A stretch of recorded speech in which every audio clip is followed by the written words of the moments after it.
Morning, another day. Ito naman tayo. We're here at the world's biggest tandem axle truck. Ang Titan 3319. Yan siya. Oh my gulay. So huge.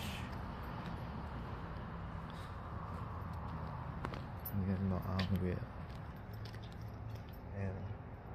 Parang kalahati lang ako. Ang wheels.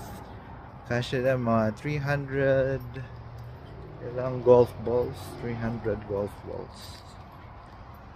Oh, hindi pala. 2 million. 2 million golf balls. That's way. Yan. Kasya daw dyan ang 2 million golf balls. 5 elephants na pinag-stock together. Grabe, no?